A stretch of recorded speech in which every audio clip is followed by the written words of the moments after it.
Hello, welcome to the next episode of our podcast series on names in the Old Testament and in the ancient world from Tyndale House. And I'm joined today by Caleb Howard again, who heads up our Old Testament team looking at names. It's our names project. And also James Bejon today, who is a PhD candidate here in Cambridge and is also part of the team of the names project.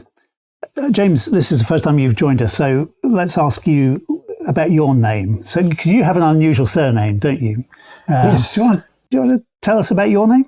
Embarrassingly, I don't know that much about it. So it's a chopped down Iranian surname, I guess. My dad's Parsi background, spent most of his time in India, and it probably used to be something like Bejon Vala, and it got sort of chopped down, and my dad also chopped his first name down from Kushru to Kush. I don't know what those mean.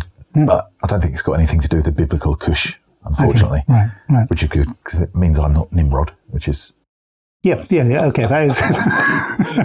That's good. And James? Is a form of Jacob via sort of Latin strange phonological developments and things. So, yeah, we may touch on my name as we go. Oh, we may indeed, yeah, good. I think it's still quite common for Jews to give themselves James and Jacob as sort of pairs of names. Oh, really? Yeah, as in they might go by the name James in a Western society and be known as Yaakov in Israel. Right, okay. Well, we are talking about Jacob, Yaakov, today, because we're going to be looking at Jacob's sons in Genesis 29 and 30. So, Caleb, why don't you summarise the story so far, and then we'll get into the details of the names. Right. So we are in the patriarchal narratives, the patriarchs being Abraham, Isaac, and Jacob's sons. We're in the life of Jacob at this point. And as you may recall, Jacob has stolen the blessing from his brother Esau, their father's blessing. And therefore he's had to flee. He goes north from Canaan to what's called Padan Aram in the Bible. It's the region around Haran in southern Turkey. And when he gets there, he finds that some of his father's extended family are there. They've settled around Haran, and he meets Rachel, and then eventually Leah and Laban. And he works 7 years, as you may know, for Laban, so that he can marry Rachel. After the 7 years are up, he asks for his wife, and Laban plays a cruel trick on him, and he gets Leah. He's not very happy with this, and so he asks for Rachel, and Laban says, yes, fine, but you need to work 7 more years. So then he marries Rachel and continues working for now his father-in-law. And where we are in the story in Genesis 29 is the point where most of Jacob's children, as far as we know, are born, the sons who become the ancestors of the tribes of Israel. And so that's what we're going to talk about today. Great. Good. So the first of the sons is Reuben, in Genesis 29:32. So let's just dive in to these names. And what can you tell us about this name? Well, can I read some of the text to give it some context? Because it's really important to see names in the context in which they're given and how they're explained in the text in order to have a really kind of well-rounded sense of what's going on. So verse 31, the Lord saw that Leah was hated, and he opened her womb, but Rachel was barren. Verse 32, and Leah conceived and brought forth a son, and she called his name Reuven, because she said, because the Lord has seen my affliction, my misery, because now my husband will love me. So there is an explanation for the name, which is fairly common in the biblical text. The people giving the name or the narrator will often say why they're giving the name. And you'll often see correspondences between the name itself and the explanation for the name. But it's really important to recognize that the correspondences are not always the sort of correspondences that you might expect. But here they are, although there's some complexity. Right, so Reuven, most likely I take it to mean see a son. So Re'u is imperative see, and Vein is the form for son. Mm-hmm. And then in the explanation, she says Ki Ra'ah, because the Lord has seen my affliction. Any thoughts, James? Yeah, I mean, do we want to flesh out a little bit this distinction between etymological and just real world naming, if you like? Flesh it out for us. Well, I mean, so people can sometimes be quite condescending in the way in which they read narratives like this, and they can say, well, this is the Bible's take or a kind of folksy take on what the name means. But these days we do historical etymology, we do scientific study of names, and it seems to me that you can use a name in a multitude of different ways, and there isn't a kind of a correct meaning to give it, at least not a priori. So I could have a son named Peter, and I could choose that name because I don't want my line to peter out or something like that. That could be the reason why I'm choosing it. But I mean, I know the etymology of Peter. I know that it's not connected to the, and I'm just choosing to use it in a certain way. And it feels to me that there's a lot of that going on here. There's, what would you call it? Sound play or punning or something like that. It's not dissimilar to what a lot of rabbinic commentary does when it's kind of, I don't want to say playing with, but doing midrashic things with names, you know. Yeah. Indeed. So it sees correspondences between the sounds of the names or the meaning of words or the meanings of words, and it kind of capitalizes on that in explanations. Yeah, it's pretty common in the name explanations that you find this. Because Reuven doesn't mean the Lord has looked on my affliction. It's seeing a son. That's right. So, Yeah, so there's a connection, but it's not the same thing. No, but it does sound. It even sounds a bit like the on my affliction, because it's sort of, once you put Adonai at the start, or Be'on Yi, and so sort of Be'on Yi isn't so far away from Ben, and Reuven has a kind of shape that a lot of other names has.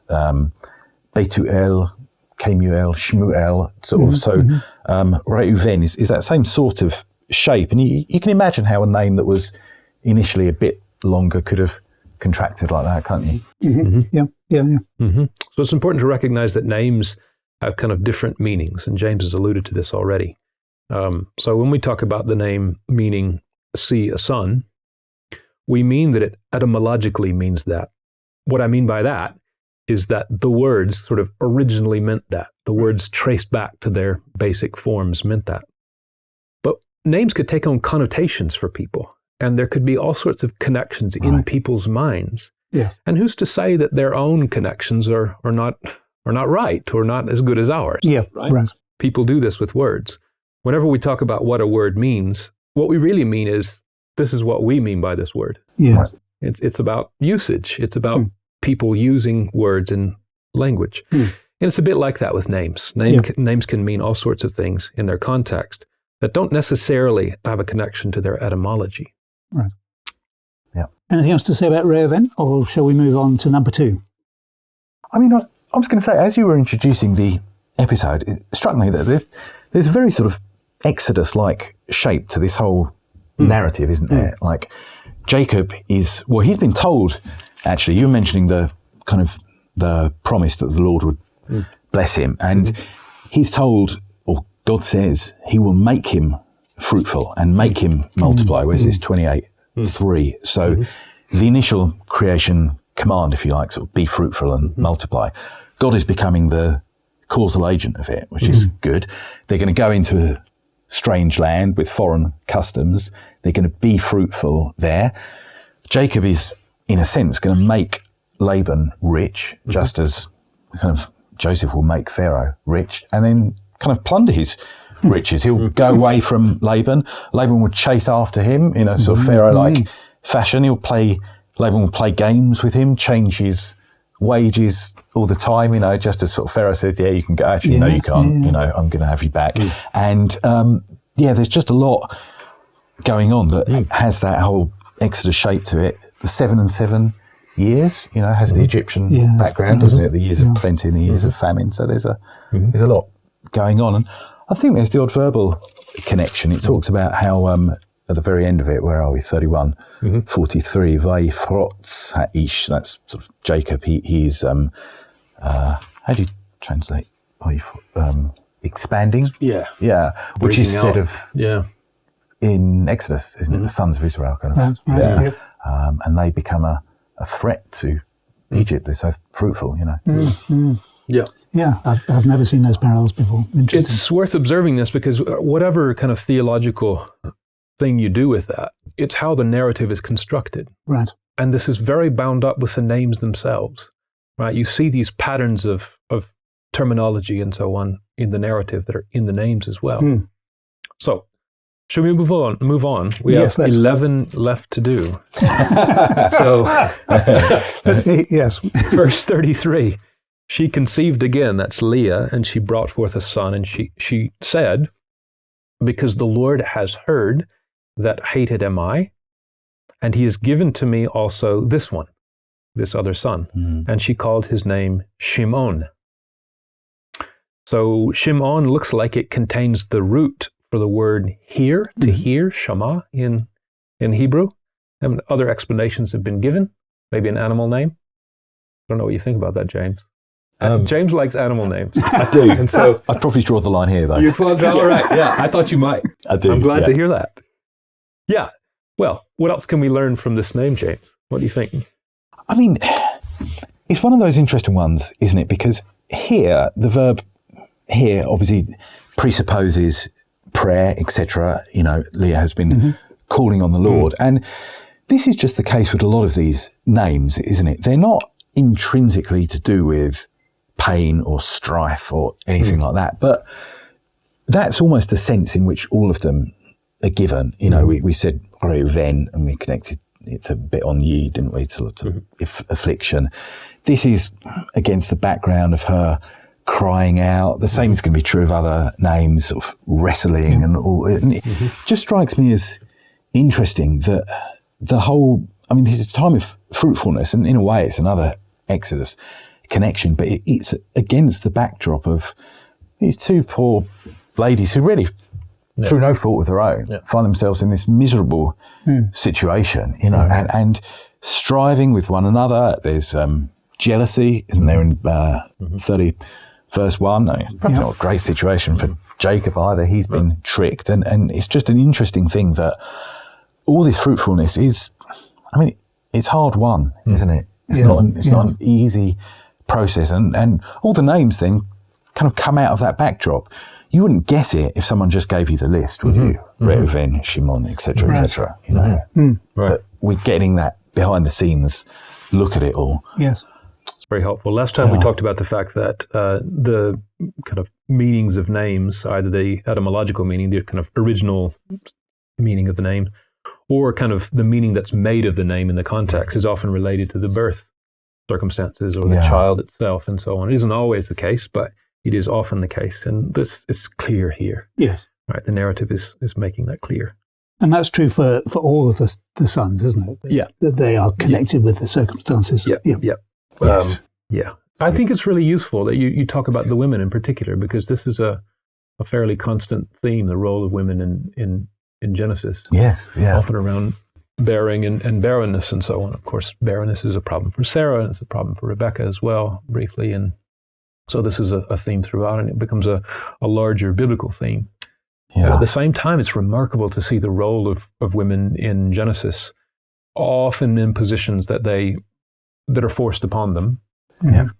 I'm sure there's some culpability in different respects. I know there is. The Lord speaks to Sarah about this and so on. She laughs. He says she lies about laughing, and he says, no, you did laugh. But at the same time, they are in positions that they can't help, and they turn out to be quite remarkable. And even that has multiple senses, doesn't it? The laughter. So Sarah says later, doesn't she? Elohim asar tzechuk li, the Lord has made me laughter, which I take to mean kind of joy, that she's sort of, and so that's just another route that gets played upon. That's very helpful. Later, then who's it? Ishmael mocks Isaac, and that's got the same root to it. And all of these, I think, are not foreign to the name, or foreign. Often when we say, what does the name mean? We're saying, what sort of things might it evoke when you hear the name? And all those things, I think, are there. Just as a slight aside, well, maybe it's not an aside, but since you're mentioning the role of the women in this, is it unusual that it's the mothers giving the names here? Or Rachel and Leah, because they were not the biological mothers. Or like in the ancient world in general? Yes, So biblically, women do most naming, in large part because the count sort of depends upon Genesis and a lot of the scenes there. Or in Genesis, What about outside the... It's really difficult to tell. So outside this context, I mean, I think I mentioned last time, maybe I didn't, a text from Mari, right, which is a letter sent to the king of Mari about a child to be born to the king of Mari, and it's from the daughter of the king, and she says she's had a dream, she advises about what the name of the child should be. Is that the daughter naming the child, or would the father name the child? It's a bit more messy. Agency is distributed, it's not specific necessarily. But I'm not sure that we can say one person or the other does. We have both. And Okay. That's interesting, isn't it? But the role of women kind of seems significant in light of kind of, I don't know, just the theology of naming in Scripture. I mean, what's going on here is very significant, isn't it? God, as he introduces form to a sort of formless world, he names it, doesn't he? He divides night from day, he assigns them names, etc. And really, Genesis is about that, isn't it? It's a single stream of humanity which is being divided up and filling the world and being named as that happens. And the naming here is, carving up Israel, God's people, into subgroups who are all going to have very different futures, different blessings associated with them in Genesis 49. It just feels a very significant thing. Interesting, Is there anything in the fact that the first two sons are to do with senses? So we have sight for Reuben, for Reuven, and then we have hearing for Shimon. Is there anything in that? Could be. Yeah, interesting. I hadn't thought of that. There are ways in which God comprehends what his people are suffering, I suppose, aren't That's they? true, He hears their prayers, he sees, and again, the same is going to be in the case of the Exodus. I've come down and seen, and God knew. Okay, let's press on because time is marching on. All right, verse 34. She conceived again, and she brought forth a son, and she said, now, or this time, my husband will be connected to me, accompany me, because I brought forth to him 3 sons. Therefore, he called his name, Levi. Yeah. It's interesting, isn't it? Could even be passive, couldn't it? Yeah. Therefore, his name was called. Yeah. Maybe one called his name. Yeah. Yeah. Which is the lone exception, isn't it, in this whole narrative? Yeah. No, interesting. Yeah. The grammar's slightly different. Yeah. So Levi, it's connected to the verb used there in verse 34. My husband will be attached to me, will accompany me. It's difficult to know sort of maybe Levi as the name, as a participle, maybe a follower of something. So names often have 2 words in them, called them 2 elements. And sometimes names get shortened. One of the elements gets chopped off. Right. And occasionally when that happens, a suffix is added to the word that's left. That may have happened with Shimon. So Shimon might be maybe a participle, hearer. Right. A hearer is maybe divine name. That's possible. We don't know that. As far as I know, we don't have a sort of full form. But with Shimon, we have the own ending, which is the sort of ending that sometimes occurs on these shortened names. Right. Possibly Levi is something like that. So a follower of divine name, say.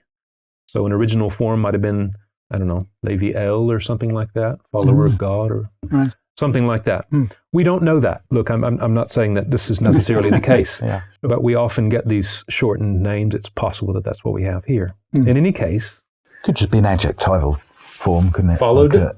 Like one who follows, like a friendly person, I think, like a follower, Kittil form or something like that. Mm-hmm. But friend names, I think, are quite well liked in Levitical lines. Reuel is a good friend of God, is a good Levitical name. Right. Yeah. One of the Kohathites is one of the 4 sort of subclans is Hebron, which is probably from friend, isn't it? Like companion, something like that. Yeah, something like that. Yeah. That's very similar to here. Chovar. Yeah. And then they're good names generally. Chovav, Jethro's son, probably. Yeah, French, like the Arabic Habib. Yeah. Okay. Yeah. So just to say, the types of connections that set up between the names and the explanations I think of them in kind of 3 forms. One form is a straight lexical connection. Lexical meaning word related. So the word that the name is derived from also occurs in the explanation. That's what's happened here. So Levi is connected to the word Yilaveh. Right. My husband will be connected to me. And sometimes, though, the meaning of the name or the original form of the name, the etymology of the name, isn't connected to the explanation in a straightforward way, except by meaning, right? The meaning of the explanation, even though the word isn't the same, is similar. Or sometimes it's a similarity of sounds. Right. So lexical or semantic or phonological is what I've Have we labeled got those. examples of all 3 We of have those? all 3 of them. Yeah. Okay. Yeah. Right. Yeah. So in a sense, we can say that all 3 of them are there with this instance, right? Right. In one case. So Okay. it's the same word. It means a similar thing, probably, maybe. At least that's what she means by it. And then also the sounds are similar. Right. Yilaveh and Levi. You can hear similar sounds there. Yes. Right? Okay. Verse 35, and she conceived again, and she brought forth a son, and she said, "This time I will praise the Lord." Therefore she called his name Yehudah, Judah, and she stopped bringing forth. She stopped bearing. So, to get the discussion started, the verb, I will praise, odeh, in the text, is probably related to the verb in the name Yehudah. Yehudah may have been one of these 2 element names, 2 word names that's been shortened. I think it most probably means he is praised, or he was praised, referring to a deity, which fits in the context reasonably well. Yes. There are other explanations for the name, and it's just worth mentioning here that with names, when we talk about their etymologies, their original meanings, it's tricky because you don't have much context. You only have the letters that are there in the text, and it can be difficult to decide between options when you interpret them. And sometimes there are multiple plausible options. So other options have been proposed for this one, and those are possible. I'm simply proposing the one that I think is most likely. Okay. Yep. Yeah. Is this name number 4 now it is related to the circumstances, but it's not related to the circumstances in relation to Jacob, is it? That she's desperate for Jacob to love her, and this time she makes no comment about that. It's just, this time I'll praise the Lord, almost as if she's resigned to the situation with Jacob, and yet she's going to praise the Lord in the middle of it. Yeah. It's a sad thing to say, actually, sort of going back to the third name, to already have 2 sons with someone and say maybe this time he'll be. Very sad. It is. It's a sad really situation. Difficult. And Jacob is a largely, we're talking about the women as name givers, they're also the active agents, really. Joseph is a fairly passive player in the process, isn't it? It's an interesting, dynamic. Yeah. Okay, well, we'll leave it there for today. We've talked about the first 4 of Jacob's sons. That's been a really interesting conversation that establishes all sorts of key things about naming, again, picking up on what we've talked about in previous episodes. In our next episode, we will continue this conversation, and we'll be looking at the children of the 2 servants of Leah and Rachel, who are Bilhah and Zilpah. We'll talk about their children. And the first of Rachel's children, Joseph, Yosef, We'll leave Benjamin for a further episode because he comes quite a bit later on in the narrative of Genesis. So thank you very much for joining us. Do join us again for our next episode, talking about the next 7 of Jacob's sons.